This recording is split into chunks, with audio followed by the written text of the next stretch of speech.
സങ്കീർണമായ സാംസ്കാരിക രാഷ്ട്രീയ സംവാദങ്ങൾ നടന്നുകൊണ്ടിരുന്ന വേദിയെ അമ്പരപ്പിച്ച് 10 വയസ്സുകാരന്റെ പക്വതയാർന്ന വാക്കുകൾ.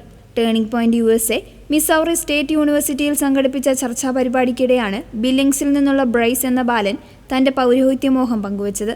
പ്രശസ്ത ചിന്തകരായ മൈക്കിൾ നോൾസും മാറ്റ് വാൾഷും നയിച്ച ചർച്ചയ്ക്കിടെ ചോദ്യം ചോദിക്കാനായി എത്തിയതായിരുന്നു ബ്രൈസ്. എനിക്ക് വലുതാകുമ്പോൾ ഒരു വൈദികനാകണം. എനിക്കായി എന്തുപദേശമാണ് നിങ്ങൾക്കുള്ളത് എന്നതായിരുന്നു ബ്രൈസിന്റെ ചോദ്യം.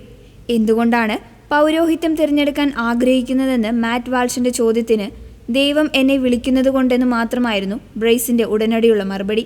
ഈ മറുപടി കേട്ട ഹാളിലുണ്ടായിരുന്ന നൂറുകണക്കിന് ആളുകൾ എഴുന്നേറ്റ് നിന്ന് കൈയടിച്ചു. ബ്രൈസിന്റെ മറുപടിയിൽ അമ്പരന്ന മൈക്കിൾ നോൾസ് പ്രതികരിച്ചത് ഇങ്ങനെയാണ്: ഇത് വലിയൊരു കാര്യമാണ്. രാഷ്ട്രീയം കൈകാര്യം ചെയ്യുമ്പോൾ ലോകം നശിച്ചുകൊണ്ടിരിക്കുകയാണെന്ന് നമുക്ക് പലപ്പോഴും തോന്നും. എന്നാൽ 10 വയസ്സുകാരനായ ഒരു കുട്ടി ദൈവത്തെ സേവിക്കാൻ ആഗ്രഹിക്കുന്നുവെന്ന് പറയുമ്പോൾ നമുക്ക് വലിയ പ്രത്യാശയാണ് ലഭിക്കുന്നത്. നീയാണ് ഞങ്ങൾക്ക് ഉപദേശം നൽകേണ്ടതെന്നാണ് അദ്ദേഹം പറഞ്ഞത്.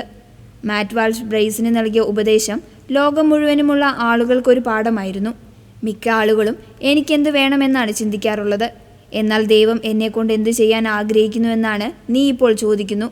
പ്രകൃതിജാലങ്ങളെ സൃഷ്ടിച്ച ദൈവം നമ്മെ ഓരോരുത്തരെയും ഒരു പ്രത്യേക ലക്ഷ്യത്തോടെയാണ് സൃഷ്ടിച്ചത്. ആ ലക്ഷ്യം തിരിച്ചറിയുക എന്നതാണ് ഏറ്റവും പ്രധാനം. നീ ഇപ്പോൾ ചെയ്യുന്നത് പോലെ ദൈവത്തിൻ്റെ ഉത്തരത്തിനായി കാതോർക്കുന്നത് തുടരുക.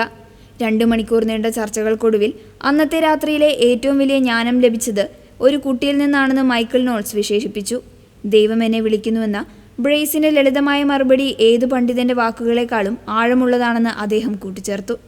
ഈ കൊച്ചുബാലന്റെ സാക്ഷ്യം ഇപ്പോൾ സോഷ്യൽ മീഡിയയിൽ ദശലക്ഷക്കണക്കിന് ആളുകളാണ് ഏറ്റെടുത്തിരിക്കുന്നത്.